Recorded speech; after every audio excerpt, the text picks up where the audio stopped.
कई गरीब हमने ऐसे देखे, बड़ी छोटी सी कुटिया लेकिन बढ़िया लिपाई पुताई करके फ्रेश डली है। पवित्रता और दरिद्रता में अंतर है। सुदामा जी गरीब जरूर है लेकिन दरिद्र नहीं है। ब्राह्मण को सिर्फ और सिर्फ 5 घर की भिक्षा का वेद में विधान है। 5 घर से ज्यादा की भिक्षा यदि मांग रहा है तो ब्राह्मण नहीं हो सकता, फिर वो भिखारी है। क्या है? भिखारी। औरत को धन चाहिए बाबरी, वामन को धन केवल भिक्षा।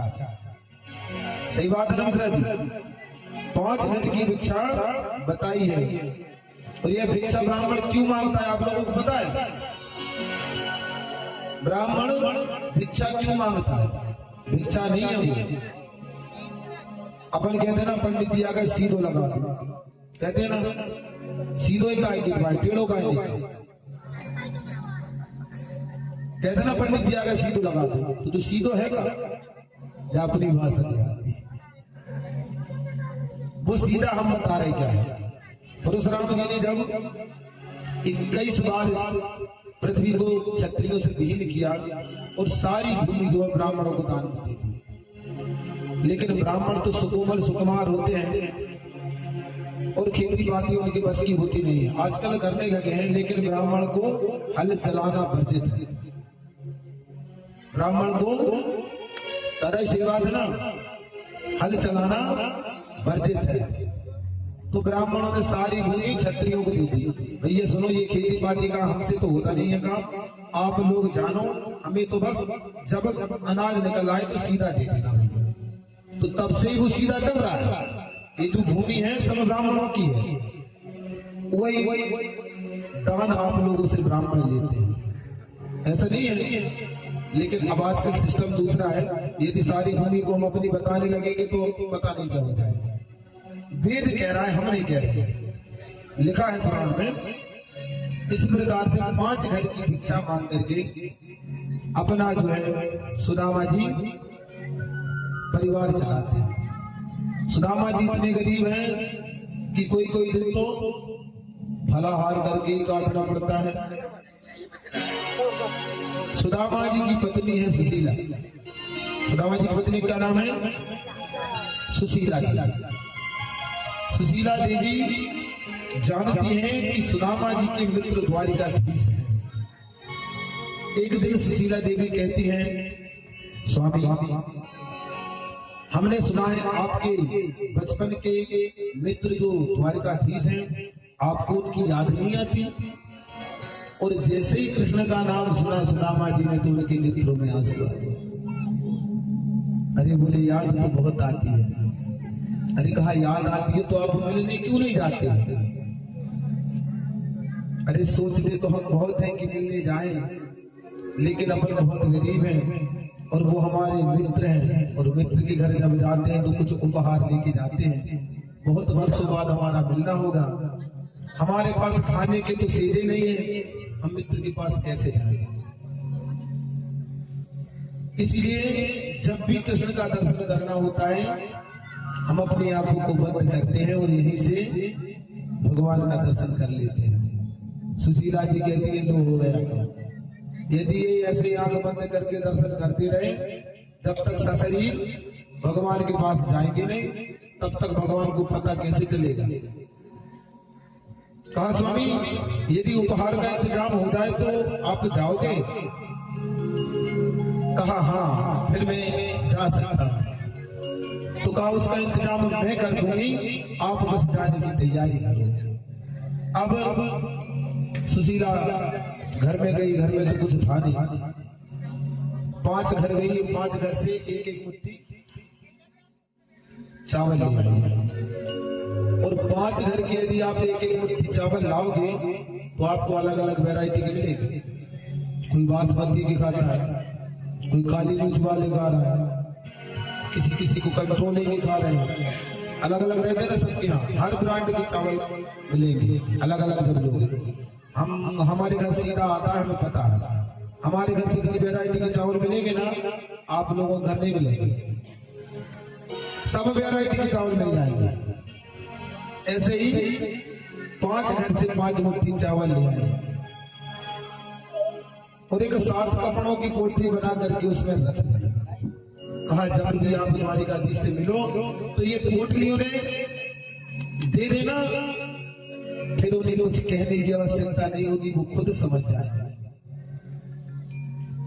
सुदामा जी बड़े प्रसन्न हैं क्योंकि अब द्वारिकाधीश का दर्शन मिलेगा। भगवान का स्मरण करते हुए सुदामा जी द्वारिका की तरफ चल पड़ते हैं। बोलिए द्वारिकाधीश भगवान की जय जय। चले राम सुंदर से मिलने सुदामा, आप लोग भी खाली बिरा जगते हुए मन में हरे राम, जगते हुए मन में हरे राम। चले राम सुंदर से, चले राम सुंदर से मिलने राम, जगते हुए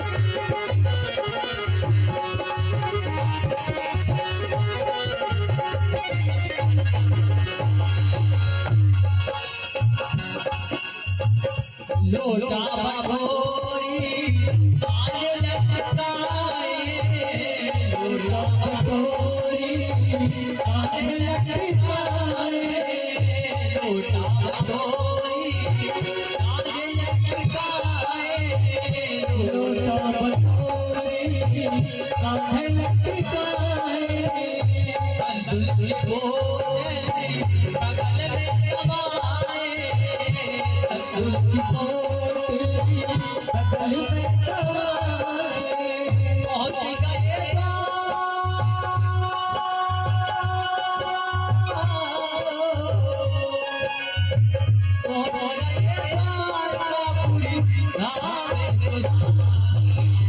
जगते हुए जगते हुए मन में हरे रामा, जगते हुए जगते हुए मन में हरे रामा। बोल भाग्य बिहारी लाल की जय है। अच्छा भजन में आनंद नहीं आता, आता है।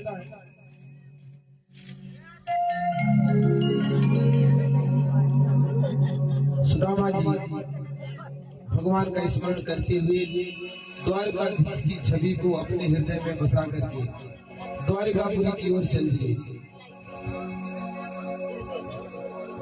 अब चलते चलते 3 महीने हो गए। कितने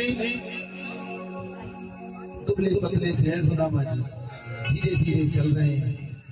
3 महीने से चल रहे हैं। जाना था द्वारिका, पहुंच गए काशी। रास्ता तो पता नहीं कहाँ जाना है। जैसे ही काशी पहुंचे, भैया ये कौन सी नगरी है? अरे बोली काशी है। कहाँ जाना है? द्वारिका जाना है। अरे आप तो रास्ता भटक गए, द्वारिका तो उस तरफ है। इस प्रकार से सुदामा जी चले जा रहे हैं। और अब तो बीच में एक बहुत बड़ी विडंबना हो रहा है। एक विशाल नदी बीच में आगे सुदामा जी सोचते हैं अब इसे पार कैसे करेंगे। इस प्रकार का विचार करते हुए नदी के तट पर सुदामा जी बैठ जाते हैं। तब भगवान स्वयं केवट बन के और नाव लेकर प्रकट हो जाते हैं। कहते हैं अरे ओ ब्राह्मण देव, उस तरफ चलना है कि नहीं चलना है? अरे बोले भैया चलना तो है, लेकिन हमारे पास तुम्हें देने के लिए कुछ है नहीं। ऐसे ही ले चल रहे हो तो बताओ, और यदि ना ले चल रहे हो तो हम तो इतने बढ़ेगा।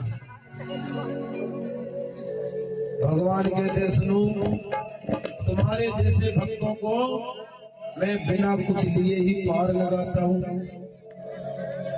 यदि आपके पास कुछ देने के लिए, देखो सेवा 3 प्रकार से होती है। एक धन से, दूसरी मन से और तीसरी धन से। 3 प्रकार से सेवा होती है। आपके पास धन नहीं है तो आप धन लगा करके शुभ कार्य में अपने तन से भी सेवा दे सकते हो। तन से भी सेवा नहीं दे पा रहे हो तो कम से कम मन से तो दे सकते हो। भाई यदि अच्छा नहीं कर पा रहे हो तो फिर बुरा भी मत करो। बताओ, कोई कार्य जैसे बन रहा है तो तुमको यदि मजा नहीं आ रहा है, आनंद नहीं आ रहा तो अलग हो जाओ, उसको मिटाओ मत, बिगाड़ो। बताओ, सही बात है। लेकिन अब मजा लेने लगते हैं। अरे व्यास जी ने कथा तो बहुत बढ़िया सुनाई, लेकिन यार अभी तक बहुत देर हो गई, कोई चुटकुला नहीं सुनाया। बहुत देर हो गई। 1000 खूबी ना देख करके इंसान सिर्फ एक गलती देखता है। तो गलती इतनी जल्दी पकड़ता है व्यक्ति कि खूबी उससे पूछोगे तो एक नहीं बताएगा, लेकिन खामी तुरंत बता देगा। क्यों? अच्छाई और बुराई इस प्रकार है, ऊपर अच्छाई है, नीचे बुराई है, और हमें बीच में। तो नीचे की तरफ जल्दी लुढ़क जाते हैं क्योंकि मेहनत नहीं लगती ना, और अच्छाई ऊपर है, चढ़ने में मेहनत लगती है। बुराई की तरफ व्यक्ति जल्दी चला जाता है, अच्छाई की तरफ जाने में थोड़ी मेहनत लगती है ना, तो इसलिए कोई जाना नहीं चाहता। 3 प्रकार से सेवा होती है। भगवान ने कहा आप जैसों को मैं बिना कुछ लिए ही पार लगा देता हूँ। नाव में बैठा लिया, पूछा अरे विप्रदेव कहाँ जा रहे हो? अरे बोले सुनो, हमको द्वारिका जाना है, हमारे बचपन का मित्र कृष्ण है, उससे मिलने जा रहे हैं। कितने दूर और है द्वारिका? अरे बोले दूर तो कुछ नहीं है, लेकिन जिस गति से आप चल रहे हो 3 साल और लग जाएगा। सुदामा जी ने मन में सोचा अब उस कृष्ण को मिलना होगा तो यही आ जाएगा, अब हमारी हिम्मत बिल्कुल नहीं है। आधी धोती बिछाई, आधी उड़ गई और एक वृक्ष की छांव में सुदामा जी सो गए। अब सुदामा जी की जैसे ही नींद खुली तो देखते हैं सामने एक बहुत सुंदर नगर है। लोग बागों से पूछा भैया यह कौन सी नगरी है? बताया यह द्वारिका है। अरे हम तो द्वारिका आ गए। कहा यहाँ के राजा कृष्ण है? बोले हाँ यहाँ के राजा कृष्ण है। तो कहा भैया उनका महल कहाँ है? रास्ता बता दिया। सुदामा जी भगवान कृष्ण के महल पर पहुंचे। महल के द्वार पर द्वारपाल खड़े हैं। द्वारपालों से कहा, सुदामा जी ने कहा देखो भैया हम कृष्ण से मिलने आए हैं। द्वारपाल बोले हमारे यहाँ संतों को और ब्राह्मणों को आने में कोई रोक नहीं है। भगवान का सत्ता आदेश था, यदि कोई संत और ब्राह्मण आए तो कोई नहीं रोकेगा, सीधा उसको महल के अंदर प्रवेश है, सीधी एंट्री है, पास है। मतलब कहा हमारे यहाँ संतों और ब्राह्मणों को आने में कोई रोक नहीं है, लेकिन अभी हमारे द्वारिकाधीश का विश्राम का समय है। यदि आप थोड़ी देर प्रतीक्षा करें उसके बाद हम द्वारिकाधीश तक आपका संदेशा पहुंचा देंगे। बोले भैया सुनो, तुम तो सिर्फ द्वारिकाधीश से यदि हो सके तो इतना जा करके कह दो कि तुम्हारे बचपन का यार सुदामा तुमसे मिलने जी, बचपन का मित्र सुदामा तुमसे मिलने आया है। क्या कहा सुदामा जी ने? देखो देखो ये गरीबी कहा कृष्ण के दर पे विश्वास लेके आया हूँ। मेरे बचपन तैयार है मेरा शाम, यही सोच के ये आस लेके आया हूँ।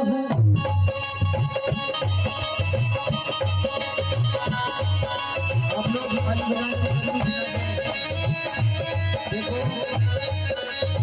अरे द्वारपालो कन्हैया से कह दो, अरे द्वारपालो कन्हैया से कह दो कि गरीब सीधा गरीब गया है, गरीब सीधा गरीब गया है।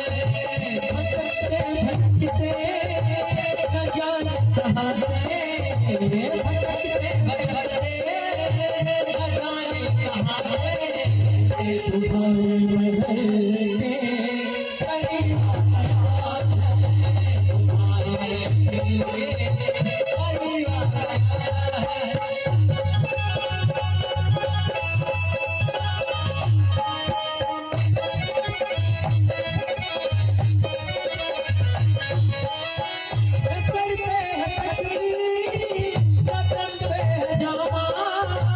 बता दो कन्हैया को नाम है सुदामा, बता दो कन्हैया को नाम है सुदामा, बता दो कन्हैया को नाम है सुदामा, बता दो कन्हैया को नाम है सुदामा। चलते हैं कन्हैया चलते हैं रामा, बता दो कन्हैया को नाम है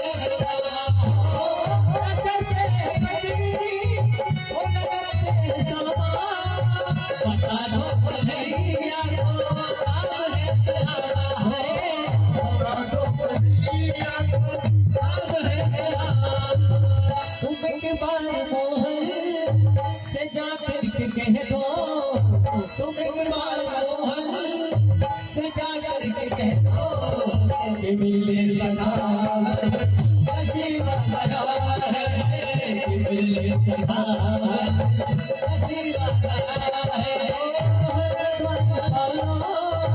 कन्हैया से कह दो कि मिले सदा नसीब आया है, कि मिले सदा नसीब आया है।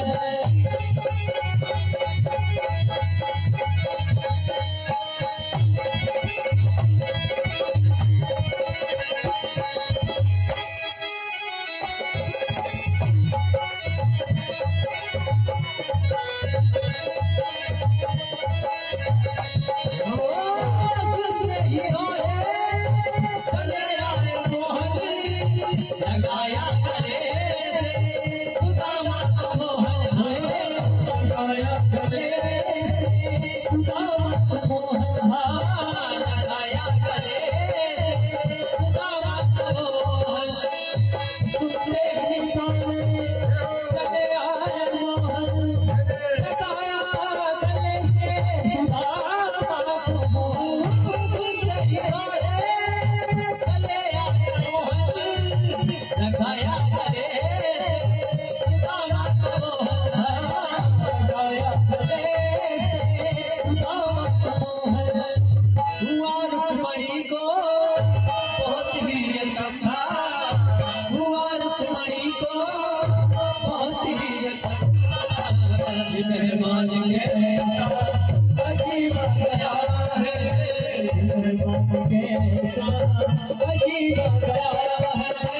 अरे द्वारपालो कन्हैया कह दो, द्वारपालो कन्हैया कह दो, इधर पे सुदामा गरीब गया है, इधर पे सुदामा गरीब गया है, इधर पे सुदामा गरीब गया है,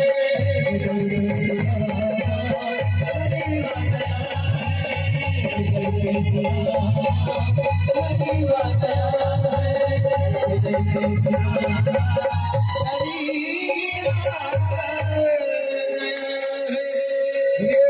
बिहारी लाल की जय हो। यह सुदामा चरित्र जो कोई सच्चे हृदय से श्रवण करता है उसके जीवन से गरीबी दूर हो जाती है। भागवत में इस चरित्र के सुनने का और सुनाने का सिर्फ यही उद्देश्य है। और जिस किसी को भी अपनी गरीबी मिटानी है तो इस सुदामा चरित्र को अच्छे से सुने और भगवान के जयकारे में कंजूस ना करे। और जिसको नहीं बिटानी है कोई बात नहीं, बोल बांके बिहारी लाल की जय। देखो सभी बिटानी निकली ना बात, कृष्ण कन्हैया लाल की। बराबर में अपने सुदामा बैठाए, चरण आंसुओं से श्याम ने भिगाए। हुआ रुक्मणी को बहुत ही अचंभा, ये मेहमान कैसा अजीब। जैसे ही भगवान ने सुना कि मेरे बचपन का मित्र सुदामा आया है, जा रहे थे विश्राम करने के लिए, नंगे पांव दौड़ पड़े। कहीं पीताम्बर डला है, कहीं मुरली डली है, कहीं मोर पंख डला है। भगवान दौड़े सर पर और जाकर के सुदामा को गले से लगा लेते हैं। अरे मित्र, बहुत दिनों में तुम आए, अंदर ले गए, अपने बैठने की आसन पर सुदामा को बिठा लिया भगवान ने। और जैसे ही सुदामा जी की दशा देखी, तुरंत आवाज मारी, रुक्मणी जी बोले जल्दी जाओ, सोने की थाल में जल ले आओ, सोने की थाल में जल ले आओ। लेकिन जैसे ही पैरों की दशा देखते हैं तो पाँव फटी बिमायन ते, पुनि कंकर कांच सुजाए पिरोए। तुम हाय महादुख पायो सखा, तुम आए ते ने किते होए। देख सुदामा की दीन दशा, करुणा करके करुणा निधि होए। देख सुदामा की दीन दशा, करुणा करके करुणा निधि होए। पानी परानी को हाथ छूए, नन्हे के जल से पग धोए। पानी परानी को हाथ छूए, बोल बांके बिहारी लाल की। जल को स्पर्श नहीं किया, अपने आंसुओं से फिर सुदामा के चरणों को धो रहे हैं भगवान ने सुंदर आसन पर सुदामा जी को बैठा लिया और अपने परिवार से मिलवाया। कहा ये मेरे बचपन के मित्र हैं, आओ इनको प्रणाम करो। रुक्मणी जी आई, प्रणाम किया। चामवंती जी आई, प्रणाम किया। सत्यभामा जी आई, प्रणाम किया। यमुना आई, नंदिनी जी आई, मित्र वृंदा आई। धीरे धीरे करके 16,108 रानियां आई। तो सुदामा जी का तो हाथ उठने लगा आशीर्वाद दे देकर। अरे कन्हैया, इतने ब्याह कर रखे हैं तूने, अब तो एक साथ सबको आशीर्वाद दे रहा हूं, सब दूर से ही ले लो। अपने सारे परिवार से सुदामा जी को मिलवाया और उसके बाद में पूछा, भैया तुम तो चलो ठीक है, घर पर भाभी कैसी है? अरे कहा घर पर सब कुशल मंगल है। सुदामा जी ने वहां जाकर के ये नहीं कहा कि मैं इतनी गरीबी में हूँ, मेरे ऊपर ये कष्ट है। देखो भगवान के पास जाकर के आपको कुछ कहने की आवश्यकता नहीं होती, भगवान बिना कहीं सब जानते हैं। बस तुम एक बार उनके दर पे जाओ। तो बांके बिहारी के मंदिर में बहुत भीड़ लगी थी। एक अंधा व्यक्ति उस भीड़ में बांके बिहारी के दर्शन के लिए जाता है। बहुत भीड़ थी, तो लोग उससे कहते हैं, अरे भैया इतनी भीड़ है, तू काय के लिए धक्के खा रहा है? और जैसे तैसे करके यदि तू वहां तक पहुंच ही गया तो तू तो अंधा है, तू क्या बांके बिहारी को देख पाएगा? तो है बड़ा सुंदर सा जवाब देता, भैया मुझे पता है मैं अंधा हूँ, मैं बांके बिहारी को नहीं देख पाऊंगा, लेकिन भगवान तो मुझे देख लेंगे ना।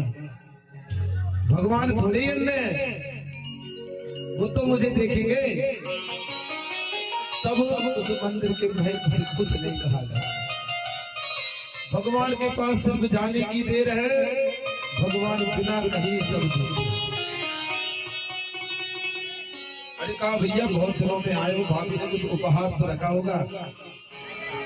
अब सुदामा जी ने जैसे उपहार की बात सुनी तो शर्म लगी, इतना वैभव कन्हैया का।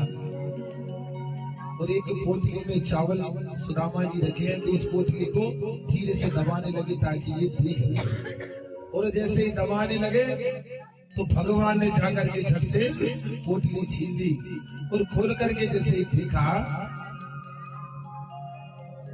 तो चावल है। और चावलों की दशा देख करके कन्हैया सब समझ गए।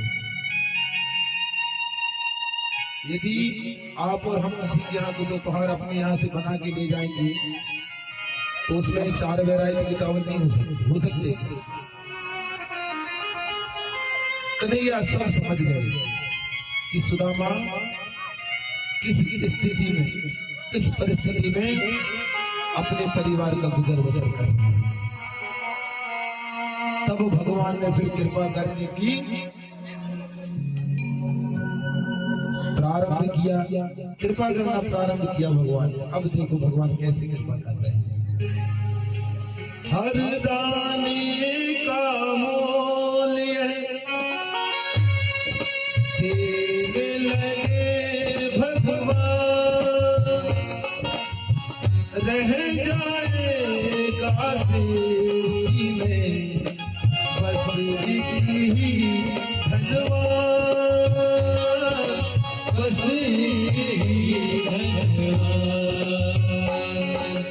प्रेमी के चावल प्रेमी के पात्र से प्रेमी से देखो प्रभु खाने लगे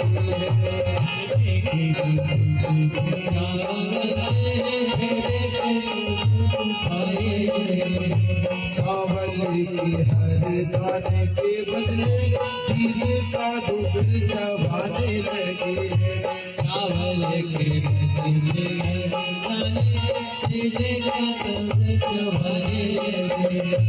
एक मुट्ठी में एक लोग, एक मुट्ठी में एक लोग सुदामा के भाग्य में जाने लगे। देखे सो देखे कन्हैया की दीने उदारता, तीनों लोग घबराने लगे। अब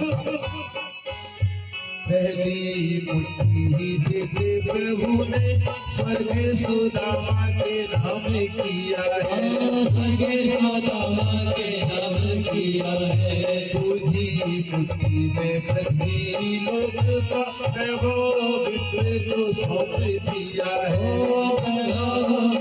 को सौंप दिया है। तीजी मुट्ठी में देने लगे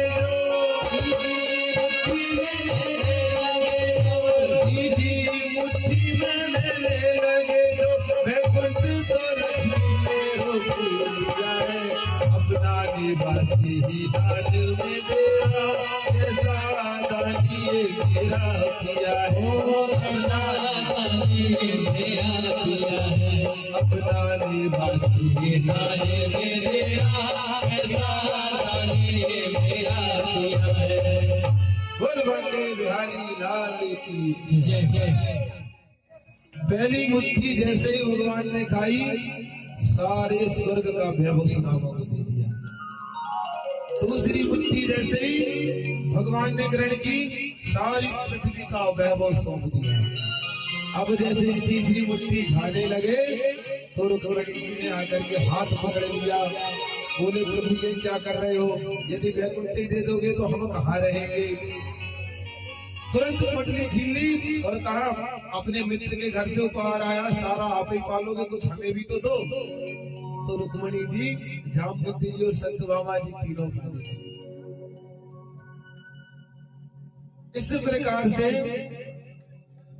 सुदामा जी 1-2 दिन वहां रहे। भगवान ने बड़ी सेवा की और उसके बाद फिर भी कुछ नहीं मांगा, सीधे अपने नगरी को लौट आए सुदामा। अब जिस जगह सुदामा जी की नगरी थी ना, उस जगह झोपड़ियों की जगह पर बड़े बड़े महल खड़े हैं। सुदामा जी जैसे पहुंचे, पहले तो ये सोचा भैया हम किसी दूसरे गांव में तो नहीं आ गए, क्योंकि हमारी नगरी तो ऐसी थी नहीं। हमें ऐसा लगता है किसी दूसरी नगरी में आ गए। लोग बाग घूम रहे थे। सुदामा जी ने पूछा भैया आप लोगों को सोना तो नहीं है? नींद आ रही है? तो इसलिए हमने भोजन पहले करवा दिया, बस थोड़ी देर, ठीक है।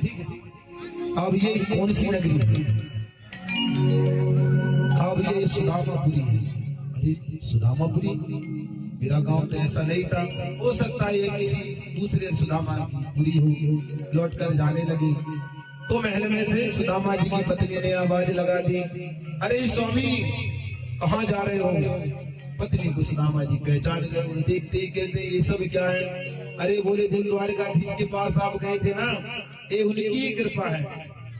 सुदामा जी तुरंत सब बात समझ गए। बोले अच्छा, तुमको धन वैभव चाहिए था, तुमको धन वैभव चाहिए था ना, सब मिल गया। अब तुम इस धन वैभव को भोगो। हमको तो कृष्ण चाहिए था, हमको कृष्ण मिल गया।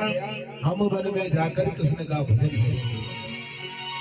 सुदामा की पत्नी ने चरण पकड़ दिए, कहने लगी प्राणनाथ, आपके बिना इस धन वैभव का मैं क्या करूंगी? यदि आप वन में जाओगे तो मैं भी वन में जाऊंगी। और जैसे दोनों वन में जाने लगे तो टेढ़ी टांग वाली कन्हैया प्रकट हो गए। कहा अरे सुदामा कहाँ जा रहे हो? बोले प्रभु तुम्हारी माया हम नहीं समझ पाते और हमको इस माया में नहीं पड़ना है, इसलिए हम तो वन में जाकर के भजन करना चाहते हैं आपका। भगवान ने आश्वासन दिया, देखो ये सब राज्य मैंने तुम्हारे लिए किया है, माया तुमको नहीं पकड़ेगी, ये मेरा वचन है। तब सुदामा जी माने और उस वैभव को स्वीकार किया। बोल बांके बिहारी लाल की। इस सुदामा चरित्र में दान करने का बहुत बड़ा महत्व है। हम और आप सब जानते हैं, जो भी सुदामा चरित्र में जिससे जो मन पड़ता है दान करता है, उसका भंडार हमेशा भरा रहता है। आचार्य सुखदेव जी कहते हैं परीक्षित से कि तुम्हारा कथा सुनना सफल हो गया। अब आज वो दिन आ गया जब तक्षक नाम का नाग आकर के महाराज परीक्षित को डसेगा। महाराज परीक्षित ने बहुत तैयारी की है। चारों दिशाओं में रंग बिरंगे चौक बुलवाए, फूलों से हर रास्ते को सजा दिया। कोई अपनी मौत का इतना स्वागत करता है? कोई नहीं करता। देखो 7 दिन में परीक्षित को मृत्यु का श्राप मिला था और इन्हीं 7 दिनों में से हमको भी मृत्यु आनी है। और ये तक्षक और कोई नहीं बल्कि काल है, और एक ना एक दिन सबको डसने आएगा। इसीलिए तैयारी कर लो। देखो परीक्षित ने बहुत अच्छी तैयारी की। अपनी मौत की कोई तैयारी नहीं करता, करता है क्या? लेकिन जब पता है कि इस जीवन का अटल सत्य मृत्यु है, तो उससे भय कैसा, डर कैसा होता है कि एक दिन सबको आनी है। जिस दिन आप ये जान गए, उस दिन से आपको भय लगना बंद हो जाएगा। चारों दिशाओं में फूल सजवा दिए। परीक्षित के राज्य में एक वैध राज्य रहा करता था, जिनका नाम था कश्यप। क्या नाम था? कश्यप। बहुत बड़े वैध राज थे। उन्होंने भी प्रण कर लिया कि मैं भी देखता हूं कौन तक्षक नाग आकर के हमारे महाराज को काटता है। यदि वो काटता है तो मैं बचाने के लिए तैयार हूं। और जिस रास्ते से तक्षक आने वाला था ना, उस रास्ते पर जाकर के वैदराज एक पीपल के वृक्ष के नीचे बैठ गए। अब तक्षक नाग वहां से आ रहा है। जैसे ही वैदराज पर तक्षक की नजर पड़ी,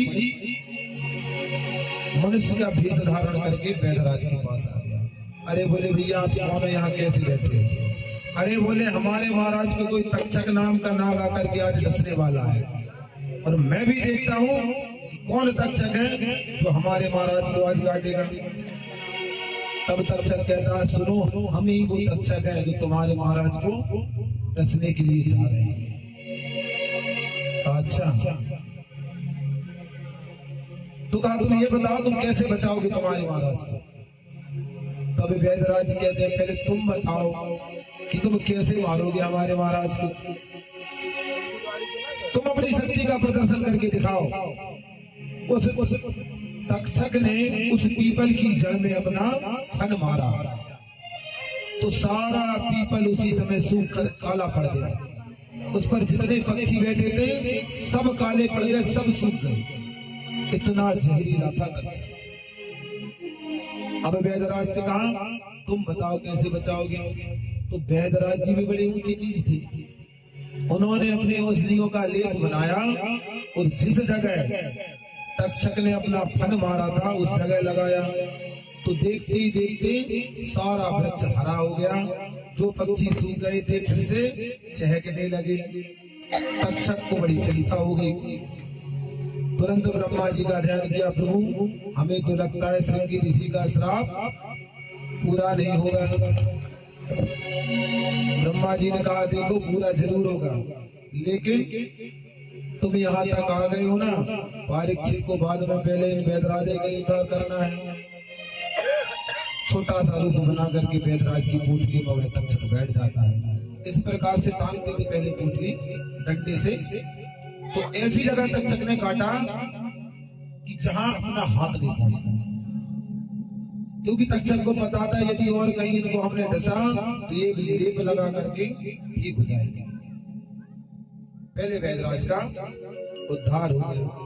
अब तक्षक आया, परीक्षित तो कब के भगवान के नाम को जा चुके थे।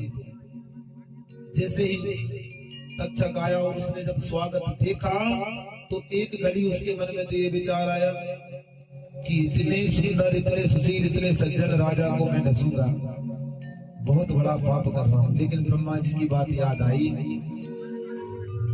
एक फूल बन गए और फूल की माला के हार के साथ जाकर के परीक्षित के गले में पहुंचे और देखते ही देखते परीक्षित जी तो पहले ही भगवान के धाम को जा चुके थे। उनका यह पंच भौतिक शरीर पंच तत्व में विलीन हो गया। बोलिए वृंदावन बिहारी लाल की जय। भगवान की कथा का सिर्फ एक ही अभिप्राय है, इस भागवत का सिर्फ एक ही अभिप्राय है कि इन 7 दिनों में हमारी और आपकी भी मृत्यु होनी है।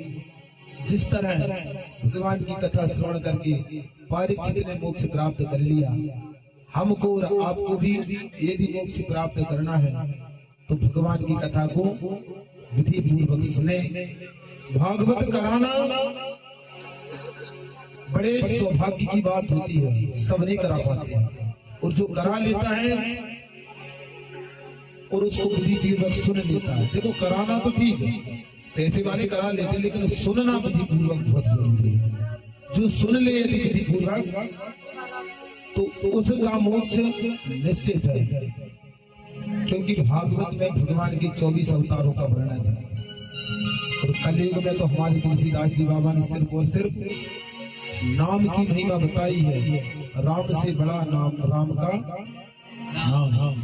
क्या कहा है तुलसीदास जी बाबा, कलयुग केवल नाम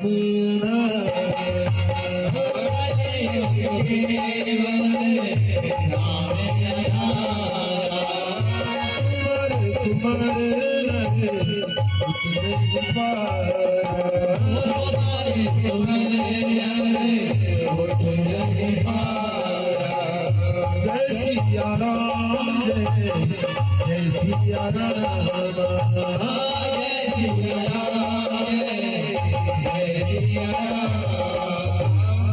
बोलिए वृंदावन बिहारी लाल की जय। आज सत्य श्री ब्रह्मा जी मां नर्मदा जी की गोद में भी विशंबरदास जी त्यागी, उनके शिष्य शांतिदास जी महाराज एवं दुर्गादास जी महाराज के सानिध्य में यह महारुद्र यज्ञ का आयोजन यहाँ हुआ। और हमारी कथा के मुख्य यजमान आदरणीय कैलाश जी मिश्रा, उनकी भार्या कामनी मिश्रा जी, इस यज्ञ के प्रधान यजमान हमारे आदरणीय वकील साहब, जिन्होंने भी इस कथा का आयोजन करवाया है। हम भगवान से यह प्रार्थना करते हैं कि उनके परिवार को और उनके परिजनों को भगवान सदैव सुखी रखे।